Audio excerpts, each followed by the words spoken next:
Yo, what is up guys? It's Pedro here, and in today's video, I'll be talking about Adam Peters and how he absolutely fleeced Howie Roseman this past offseason and really the whole entire NFL with some of his offseason moves. We're not only going to talk about the big trade that he made, but some other moves as well that really worked out for the Commanders. If you guys are new, make sure to subscribe. We're really close to 14,500 subscribers, trying to hit 15K by the end of the year. A little bit of a Christmas present to me. It's free, takes 1 second. Less than 40% of you guys are subscribed. So obviously a huge win for the Washington Commanders fans. And I know some Eagles fans are going to be watching this, whatever. Part of the reason I am making this video is because all I see on my Twitter feed and just people in general that are Eagles fans that I know are complaining and crying about the game, saying, it was Kenny Pickett playing, whatever you want to say.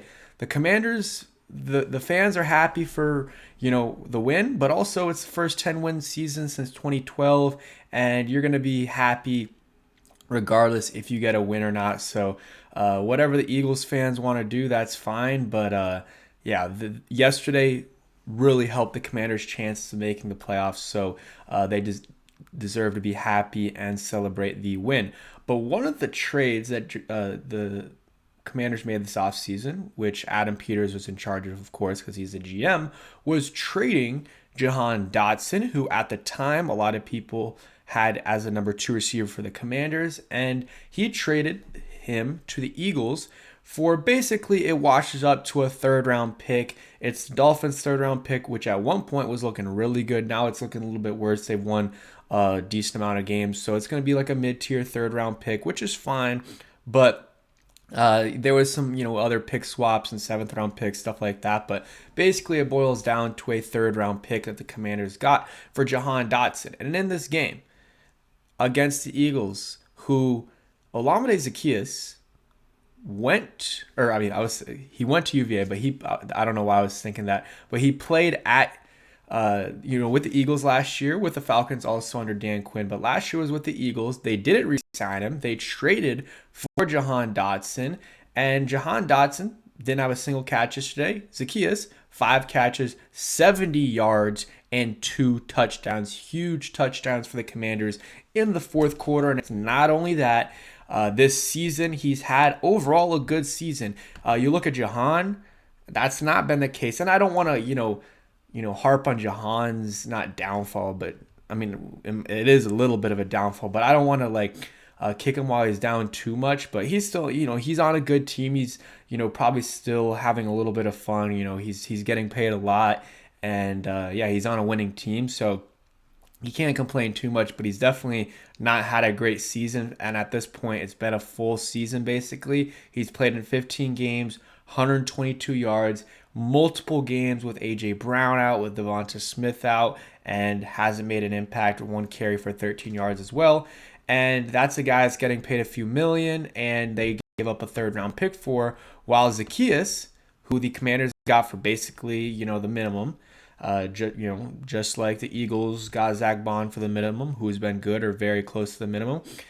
He has 370 yards and 2 touchdowns for the Commanders so far this year, which is more than double what he had last year for the Eagles. And he's probably going to finish around, 480, 460, which is close to his best years with the Atlanta Falcons. So Zaccheaus has been a good addition to the Commanders. Is he a wide receiver 2? No. Is he a number 3? No. But he's a good rotational wide receiver to have. For us right now, he's, debatably number 2, number 3, number 4. There's a bunch of guys in that mix because our receiver room besides Terry is not very strong.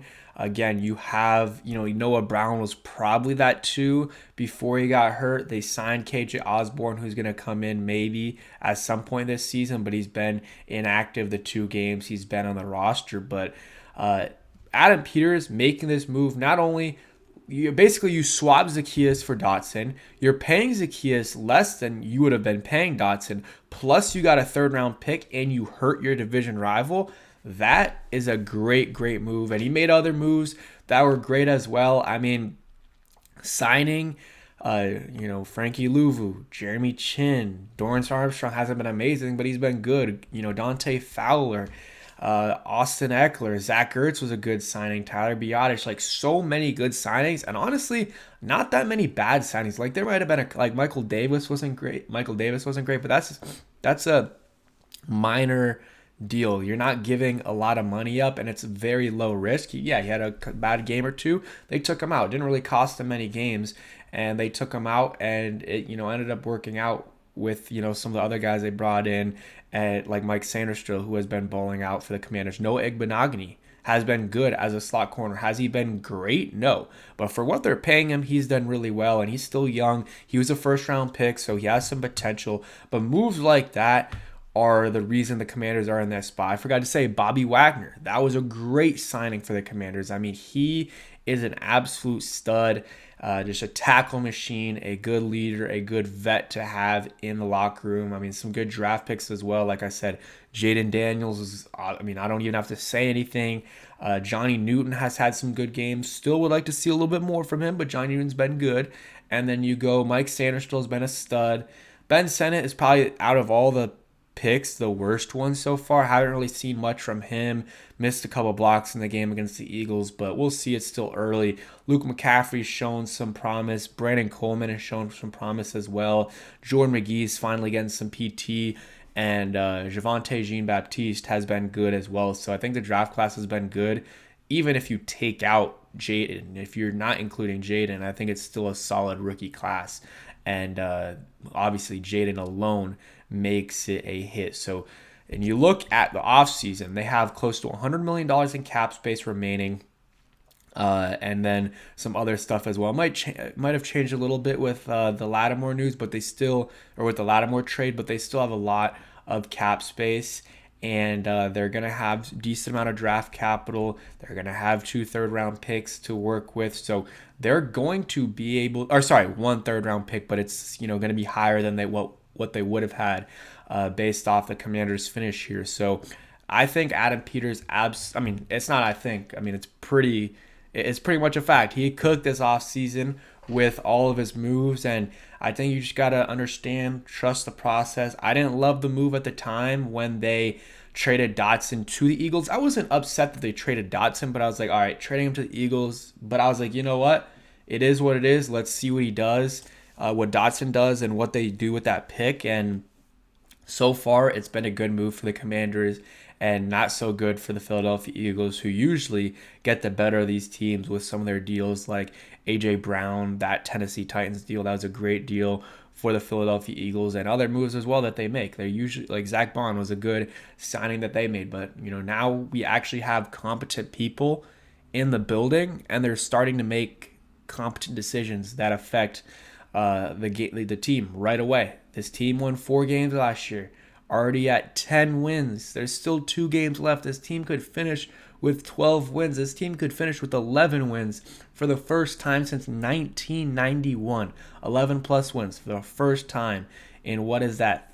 That's a long time, 33 years. I mean, that in Adam Peters' first year, in his first year, and Dan Quinn's first year, and Jaden Daniels' first year, that does not happen often. A rookie quarterback, a new head coach, and a rookie GM, and in their first year, they win 10 plus games. And not only that, but they're in position to do some really good things the next few years. I mean, they got the rookie quarterback. The draft class has been balling. They have a lot of draft capital, or not draft capital. I mean, they have okay amount of draft capital, but they have the cap space if they want to make some moves. And they still, like, some of the guys that they signed this offseason are going to be here for longer than just this year.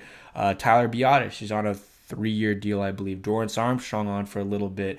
You got Frankie Louvu is on a 3-year deal. So Austin Eckler 2-year deal. So they got guys here for a little bit more than just this year that they signed. So that's good. I don't know if I mentioned Dorrance Armstrong, but he's a guy as well that is on a long-term deal. So I really like what Adam Peters has done. Obviously, there's still some holes on the roster. They need another receiver.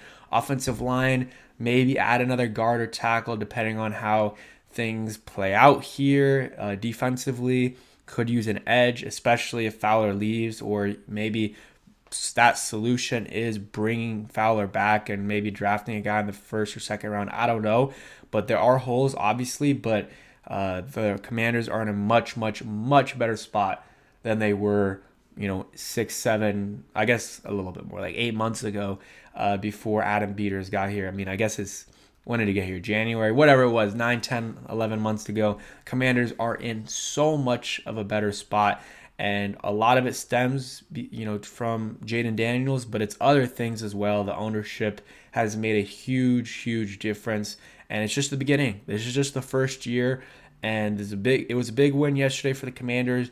Don't let the salty Eagles fans ruin the happiness that you guys have for the game. I'm sure they weren't able to do that. I know people are just going back and forth with them, understandably so. I mean, they can be upset. They could say whatever they want, but they shouldn't be, talking trash after they lost. Yes, they had a backup quarterback playing, but Jane Daniels still put up 33 points or 36 points against them, and they were talking about middle of the game like we don't need Jalen Hurts. I saw a lot of Eagles fans saying we don't need Jalen Hurts. Kenny Pickett's still gonna whoop y'all, and guess what? It didn't happen. So if you're gonna talk it, then be prepared to